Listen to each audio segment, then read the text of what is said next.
Hey guys, how's it going? Utmost Geek here. Bit of a different background as you can see there, but if you've been looking at my community post, then you'll know that I am currently on holiday right now in Canada, visiting some family, and I thought I'd show you something that I thought was pretty much long gone. This is the remains of my first PC and another PC that we basically put together because the whole system that was in this case before basically became useless to use. So yeah, it's just a bit annoying. I mean, it was a bit sad that I had to get rid of that, but it was inevitable anyways. It was a Pentium 4 machine with DDR RAM at first, but yeah. This case is used on a few products that you can search online. So there's one version which has a volume knob here called the LNX Artisan, I think, which was, well, LNX is still around, but that computer was basically a pre-built type thing. So, and I think that was like, I think it said £500 on CNOW or something, I forget. But yeah, it's a pretty neat case. It's got a VFD here, or I'm not sure if it's a VFD or it's an LCD, I forget now. I don't have the cables to turn it on in this video, but I can just give you a quick show around. But under here in this flap, it has these cool media buttons here and a RF connect button there. I don't know what it actually does. I had a remote from HP that would work with this machine to turn it on and off, which was neat. So yeah, it still works, the RF features at least. RF receiver, it's got a little SD card here, a bit dusty in there. In this side I can't open this, but because it's all glued up together. Some idiot broke it earlier. But underneath there are two USB ports and your headphone jack and a front optical jack, which is pretty interesting. Optical input, I think. Here, as you can tell, is a DVD drive. I believe it's just a, can't really open it here, but there we go. Just a generic one that came from my Packard Bell machine that I was talking about in an earlier video. Over here on this side is the power supply, which has a direct exit on the side here. It does not have an Athlon XP in it, so don't worry. I did not downgrade this machine. Okay, on the back here we have a whole bunch of ports. That's just the power supply input, which actually is multi-voltage, so if I do ever get the chance to get some cables, I can do a video later with this machine powered up. So yeah. Motherboard's got HDMI, which is pretty surprising considering it is LGA 775. 6 USB ports, 2.0 of course. It's got coaxial out, which is also really good. Firewire, as you can see, surround sound, VGA, regular, 2 PS2 ports. All this line here are all connected by USB. I mean, there's a USB header, like for your regular USB inputs. I mean, like, you know how you have front panel headers? That's how these are connected up. So yeah, the audio part at least is connected up by regular audio headers, like for your front panel. So I think these do work. I haven't tried it in a while.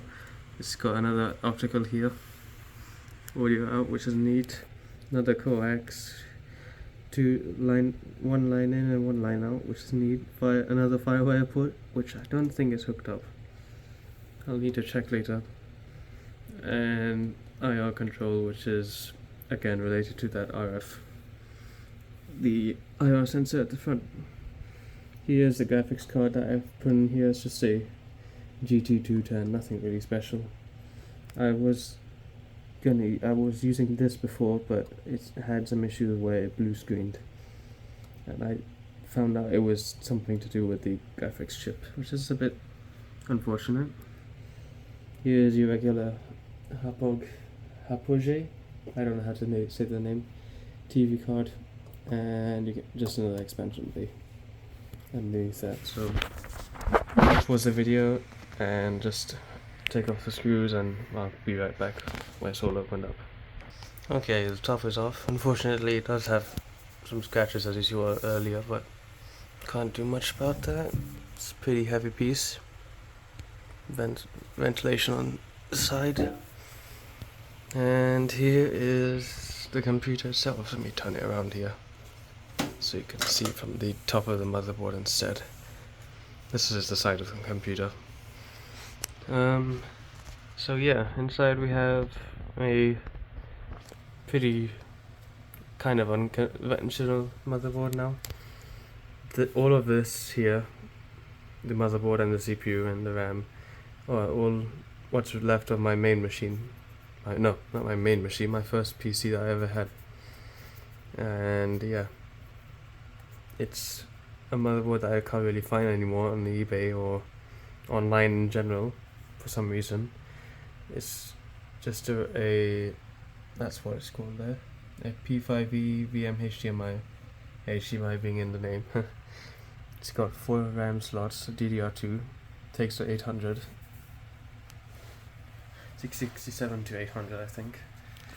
Right now it's only got 3 gigs of RAM, as I mentioned in a previous video of mine, that Packard Bell machine, where it talks about this machine. That's the North Bridge and your South Bridge. North Bridge has the graphics chip, and the South Bridge controls your USB and your audio and all that, if I remember correctly. So yeah, on the side here, that's all the audio couplings and the Firewire headers. I think one of them is unplugged here, as you can see. I believe this is Firewire. Can't see what that says. Yeah, Firewire. Don't have a extra port on this. This motherboard is lacking a lot of headers that the other motherboard, the original one, had, which had an insane amount, so it could have all of these ports working here. But since we already have Firewire on the motherboard, I don't really see why we need that.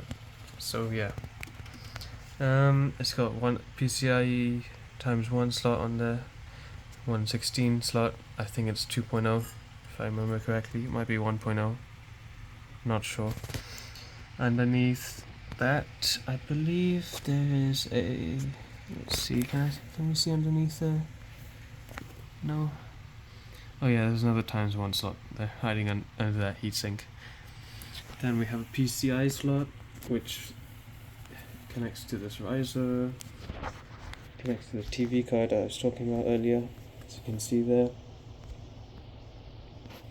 It's a bit of a mess here because of all the mess.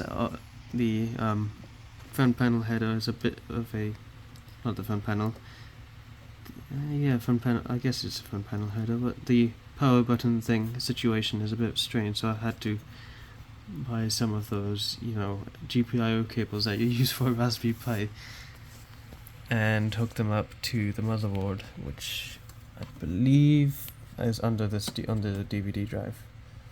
And yeah, I'm not gonna take off the front here because it is a bit fragile, and I don't really like messing with it unnecessarily to avoid breaking stuff, because a lot of stuff is broken unfortunately on this machine, in terms of plastics and stuff. That's the DVD drive I was talking about earlier. And here's an Intel 120 gig SSD, one of the earlier ones. I believe it's one of the last ones. No, they still made them up until like 2016 or something. I don't remember. Under here, there's a Samsung. Crap, what is it? I think it's 500 gig. Probably 500 gig.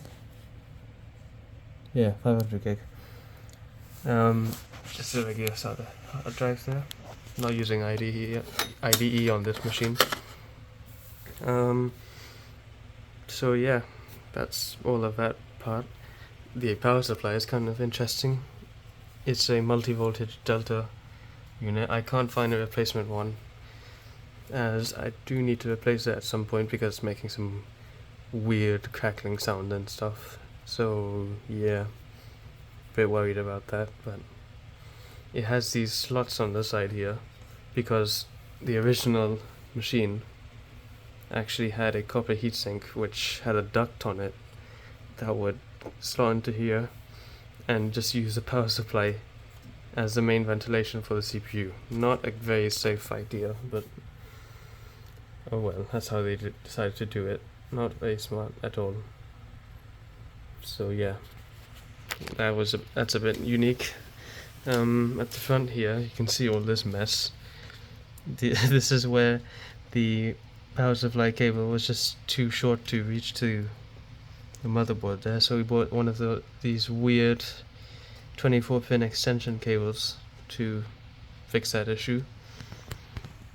Under here is the RF card, oh not the RF, the IR card for that remote. I mean for the receiver.